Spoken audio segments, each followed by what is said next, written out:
shall na ng continue usapin to tungkol assert sa our isang rights in posibleng accordance with kaginigmaang Philippine pandaigdig. Constitution and Marami ang nagtatanong, kaya ba ng Pilipinas na talunin ang China?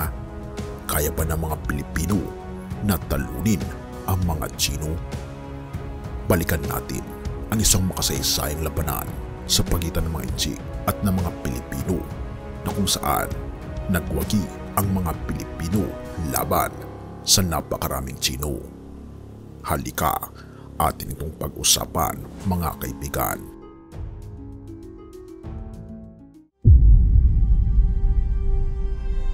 Isang gabi ng Abril 22, 1951, sa gitna ng lamig na Koreanong gera o tinatawag na Cold War, isang grupo ng mga Pilipino ang haharap sa pinakamalaking pagsubok ng kanilang buhay. 1,000 sundalo laban sa 40,000 mga Tsino. Paano kaya nila ito malalampasan? Mga kababayan, alalahanin natin ang tapang ng ating mga ninuno. Kung nagawa natin noon, magagawa natin ngayon. Sa madilim na kalangitan ng yultong, naririnig ang mga yabag ng mga sundalong Pilipino. Handa sa anumang mangyayari. Ang leader nila, si Lieutenant Colonel Juniso S. Ojeda, ay nakatayo sa harapan, matikas at puno ng determinasyon. Mga kasama, ito na ang ating pagkakataon na ipakita ang tapang ng Pilipino. Kahit na mas marami sila, lalaban tayo hanggang sa huli nating hininga. Ang 10th Battalion Combat Team ay nagposisyon sa yultong kasama ang 65th Infantry Regiment ng US Army. Hindi nila alam na sa gabing ito susubukin ang kanilang tapang at pagkakaisa. Biglang tumaguntong ang lupa. Ang mga Tsino sa bilang na 40,000 ay sumalakay. Pumutok ang mga baril at nagkaroon ng putukan sa lahat ng direksyon. Ang mga sundalong Pilipino, kahit na kulang sa bilang, ay hindi umatras.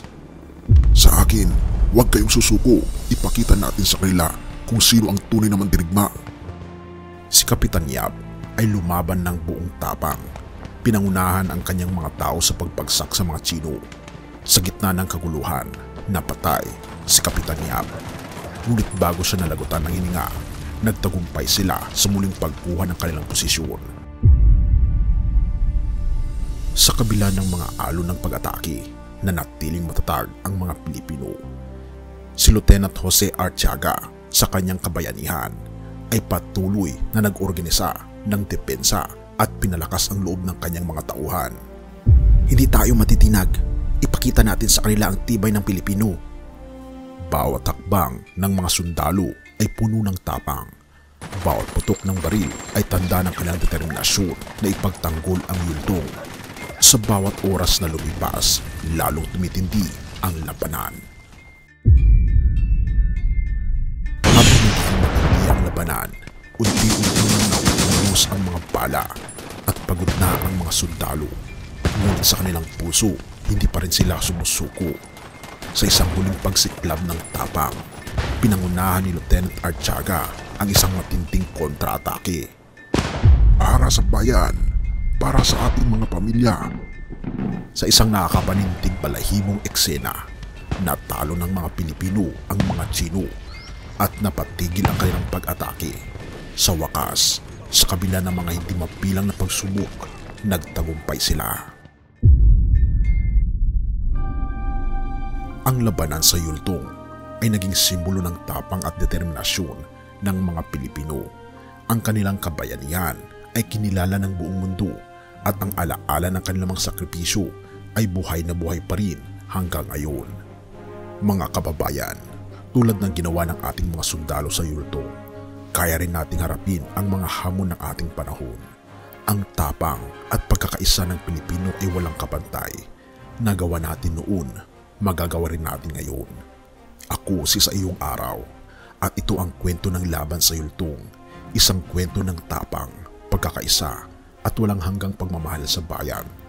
Tayo nagtagumpay noon, magtatagumpay ulit tayo ngayon laban sa anumang pagsubok sa tulong ng ating Panginoong Diyos.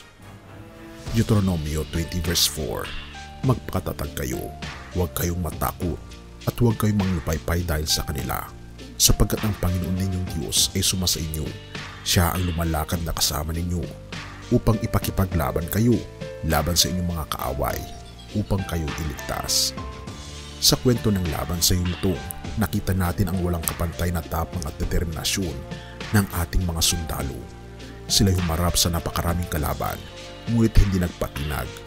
Ang kanilang lakas ay hindi lamang nagmula sa kanilang sariling kakayahan, kundi sa kanilang pananalig sa Diyos. Katulad ng mga bayani ng yultong, tayo rin ay humaharap sa iba't ibang pagsubok sa ating buhay. Sa mga pagkakataong tila tayo nag-iisa at nalulunod sa problema, tandaan natin ang pangako ng ating Panginoong Diyos. Sa Deuteronomy 20 verse 4, siya ay kasama natin, lumalaban para sa atin, at handang iligtas tayo sa anumang panganib. Huwag tayong matakot o mawalan ng pag-asa. Sa bawat hamon, naroon ang ating Panginoong Diyos, nagbibigay ng lakas at tapang. Sa kabila ng lahat, tayo magpakatatag, sapagkat ang Diyos ang ating tagapagtanggol at kasama. Tayo manalangin.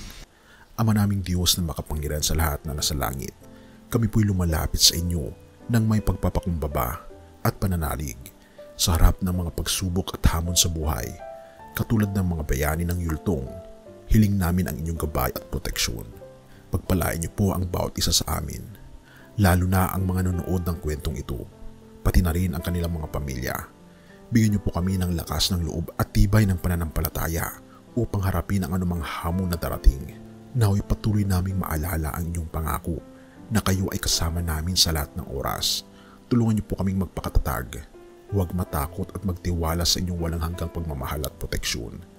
Salamat po Panginoon sa pagdinig ng aming mga panalangin, at patawarin po kami sa lahat ng aming pagkukulang at pagkakasala, sapagkat ito ay may samot hiling sa matamis na pangalan ng aming Panginoon Hesus.